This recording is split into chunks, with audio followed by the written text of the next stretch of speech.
Dear students, इस video में हम लोग डिस्कस करेंगे about medical education and medical values.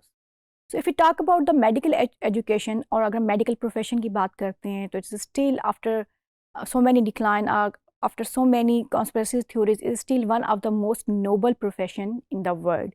ये स्टिल वो प्रोफेशन है जिसे बहुत नोबल प्रोफेशन कहा जाता है, और जिसकी डिग्री अर्न करने के लिए एक पर्सन को बहुत ज़्यादा हार्ड वर्क रिक्वायर होता है। नोबल के साथ, हार्ड वर्किंग के साथ साथ it's also a profit making या money making profession as well, जिसमें एक पर्सन जो है वो अपनी जो फिनेंशियल रिसोर्सेज है उसको भी बहुत ज़्यादा इंक्रीज कर सकता है।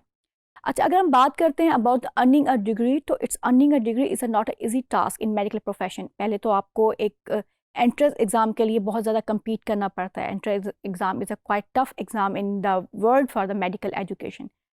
वंस आप उसको क्लियर कर लेते हैं एंट्रेंस एग्ज़ाम को, तो आपको 5 ईयर की मेडिकल एजुकेशन लेनी पड़ती है इन अंडर ग्रेजुएट कॉलेज के अंदर। उसके बाद आपको after completing your medical education आपको 1 ईयर की हाउस जॉब करनी होती है। उसके पहले you are not eligible to practise anywhere. After house job आपको एक रेजिडेंसी ट्रेनिंग करनी होती है। अगर आप स्पेशलाइजेशन में जाना चाह रहे हैं, that residency training also consist of 4 to 5 years, जो कि 4 to 5 ईयर्स पे होती है, और 4 to 5 ईयर्स के बाद आप उसका एग्ज़ाम देते हैं। मीन ये पूरी जो आपकी एजुकेशन की डोमेन है, it almost take about 10 to 12 years तक, जिसमें आप एक अच्छे डॉक्टर या स्पेशलिस्ट डॉक्टर के तौर पे आ सकते हैं। अच्छा, इसके साथ अगर हम बात करते हैं तो इसमें बहुत से ऐसे इश्यूज, सोशल इश्यूज भी इन्वॉल्व होते हैं डॉक्टर्स के, बिकॉज वो एक तो 10 से 12 साल की एजुकेशन है, टिल द एज ऑफ 30 उनकी जो है मैरिज डेफर हो रही होती है। उनके जो है फाइनेंसिस तब तक बहुत कट हुए हुए होते हैं, बिकॉज एज अ ट्रेनी या एज अ रेजिडेंट्स उनको बहुत थोड़ी अमाउंट, मिनिमल अमाउंट दी जा रही होती है। वर्किंग आवर्स इन रेजिडेंट्स के बहुत ज़्यादा होते हैं। मीन अगर कोई सर्जरी में काम कर रहा है तो उसको एटलीस्ट 80 आवर्स पर वीक काम करना होता है। मीन सम टाइम वो एज अ वार्ड वीक के तौर पे 7 डेज भी अपने वार्ड के अंदर स्पेंड करते हैं। Same is a case with the ops and gynae and the paediatrics. उसमें भी आपके जो वर्किंग आवर्स हैं बहुत ज़्यादा होते हैं। एमरजेंसी में 36 कंटिन्यूस वर्किंग आवर्स होते हैं, जिसकी वजह से बहुत से मेडिकल एरर्स भी फेस करने पड़ते हैं। But still it's one of the toughest profession, जिसमें आपको अपना टाइम देना है, अपने रिसोर्सेज देने हैं, आपने हार्ड वर्क करना है। So earning a degree is a quite difficult task in the medical profession or in medical education. Lengthy training as residents, doctor who are continuing their training while working in hospitals, substantial debt, time cost। ये तो हम बात कर रहे थे ना about the medical education के बारे में, कि जो कि बहुत टफेस्ट है और जिसमें आपको बहुत ज़्यादा अपनी इनपुट देनी पड़ती है। अच्छा, अगर हम बात करते हैं रिगार्डिंग द मेडिकल वैल्यूज़। अच्छा, medical values is a part of the medical education. Medical education की एक पार्ट होता है अबाउट द मेडिकल वैल्यूज़। अगर हम मेडिकल नॉर्म की डेफिनेशन देखें, it's expectation about the how doctor should act, think and feel. Mean एक person की जो एक डॉक्टर से एक्सपेक्टेशन होती है कि डॉक्टर कैसे एक्ट करेगा, तो उसके थिंकिंग प्रोसेस क्या होगा या उसकी फीलिंग क्या होंगी रिगार्डिंग द पेशेंट को लेके, तो उसको मेडिकल वैल्यू के अंदर कंसीडर करते हैं। अब जो बिकॉज मेडिकल प्रोफेशन ऐसा प्रोफेशन है, उनकी एक स्ट्रक्चर ट्रेनिंग प्रोग्राम है। जैसे ही वो एक जो है बच्चा, वो स्टूडेंट जो है मेडिकल प्रोफेशन के अंदर एंटर होता है, तो उसकी ट्रेनिंग उस हिसाब से स्टार्ट हो जाती है कि उसने पेशेंट से कैसे डील करना है, उसने पेशेंट के जो रिलेटिव्स हैं उनसे कैसे कम्युनिकेट करना है, उसने अपनी फीलिंग्स को कैसे कंट्रोल करना है, उसने इमोशनल डिटैचमेंट कैसे शो करनी है।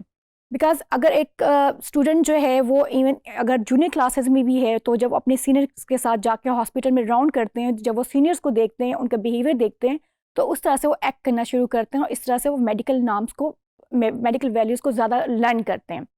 अच्छा, मेडिकल नॉर्म्स के अंदर अगर बात करते हैं तो सबसे इंपॉर्टेंट है इमोशनल डिटैचमेंट, यानी आपने इमोशनल डिटैचमेंट शो करनी है। और सोशोलॉजिस्ट ये कहते हैं कि emotional detachment to some extent तक ठीक भी है, बिकॉज आप डील कर रहे होते हैं डेथ के साथ, डिजीज़ के साथ।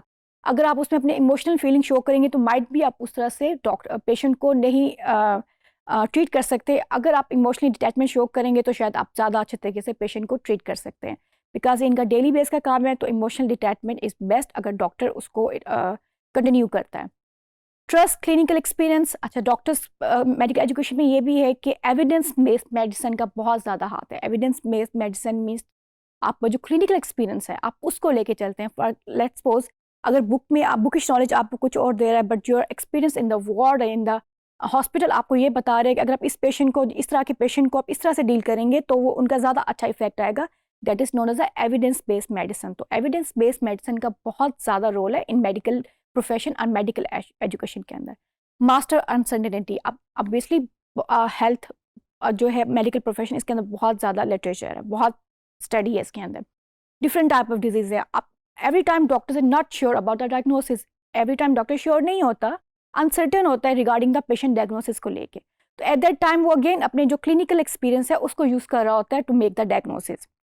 अगर फर्दर बात करते हैं, adopt mechanistic model of the body.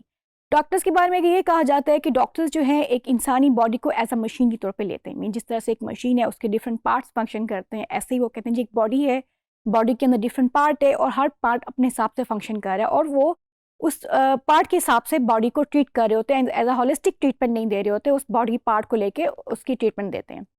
At the trust intervention, doctors जो है वो क्लिनिकल ट्रायल्स के ऊपर बहुत बिलीव कर रहे होते हैं। मीन कि इंटरवेंशन की उन्होंने, इंटरवेंशन में उनको बेटर रिजल्ट्स आए तो उस पर बहुत ज़्यादा वो ट्रस्ट करते हैं, उसके हिसाब से वो अपनी रजीम को चेंज करते हैं। जो बाकी सोशल इश्यूज़ हैं या बाकी जो फिनोमेना है वो उस पर इतना ट्रस्ट नहीं करते, they just looking are their interventions are the clinical trials. अच्छा, अब फर्दर जो है doctor they are prefer to working with the acute और the rare disease rather than the chronic illness. Mean अगर एक्यूट और rare disease है तो उस पर वो ज़्यादा फोकस करेंगे, ज़्यादा उसको डायग्नोस करने की कोशिश करेंगे, उसको ट्रीट करेंगे। But respect of the chronic disease like diabetes, hypertension, जो कि एक चल रही होती है, एक नॉर्मल लॉन्ग प्रोसेस होता है डिजीज़ का, तो डॉक्टर उसके अंदर अपनी इतनी ज़्यादा इनपुट्स नहीं देते हैं। अच्छा, how medical values are learn, इसको लेके जो सोशियोलॉजिस्ट ने अपनी डेफिनेशन दी है about the professional socialisation, the process of learning the skills, knowledge and value of an occupation, medical culture. यानी किसी भी प्रोफेशन के अंदर जो आपकी लर्निंग स्किल्स हैं, आपका नॉलेज है, वो वैल्यू है, उसको आप प्रोफेशनल सोशलाइजेशन कहते हैं। और इसके अंदर एक बेस्ट एग्जांपल है मेडिकल कल्चर की। और फर्दर जो अभी हमने डिस्कस किया कि emotional detachment can lead doctors to treat patient insensitively, यानी डॉक्टर बहुत अच्छे तरीके से पेशेंट को ट्रीट कर सकता है अगर वो इमोशनल डिटैचमेंट शो करेगा।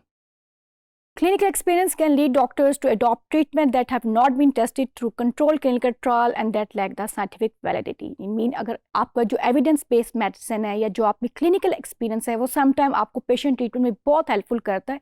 In case अगर आपके पास कोई experimental चीज़ नहीं है, you don't have any research about that thing, but आपका जो evidence based medicine है वो आपको हेल्प करता है to treat the patient. Further desire for certain probable contributes to authorisation relationship with patient, आपके जो डॉक्टर पेशेंट रिलेशनशिप है वो भी उसमें बहुत ज़्यादा इफेक्ट हो रहा होता है।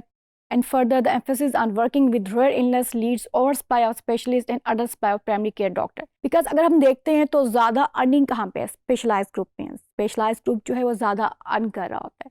अब अगर आप न्यू अपनी यंग यूथ को देखें तो जो भी मेडिकल प्रोफेशन ख़त्म करता है, अपनी बेसिक MBBS डिग्री ख़त्म करता है, तो उसका नेक्स्ट एम क्या होता है कि उसने स्पेशलाइजेशन करनी है, उसने डिफरेंट स्पेशलिटीज़ में जाना है। ये to some extent it's a good thing, but इसकी वजह से जो आपके प्राइमरी केयर वर्कर्स हैं, जो आपके बेसिक हेल्थ सिस्टम पे बैठते हैं, उसकी बहुत ज़्यादा शॉर्टेज हो रही है, जो कि प्राइमरी केयर प्रोवाइड कर रहे होते हैं इन रूरल एरियाज़ के अंदर लोगों को। Further emphasizing intervention can lead doctor to act when inaction might be best। और एक और चीज़ जो डॉक्टर्स को लेके है कि जब आप यूज़ कर रहे होते हैं, इंटरवेंशन को देख रहे होते हैं, तो सम टाइम आपको किसी एक्शन की ज़रूरत नहीं होती, क्योंकि बॉडी का एक फिनोमेना है, बॉडी अपने आप को हील कर रही होती है।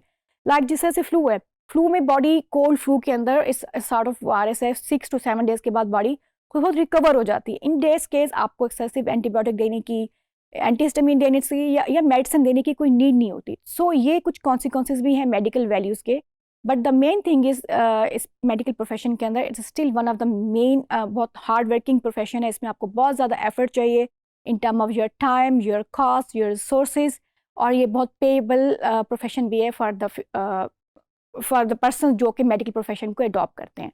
Thank you very much students.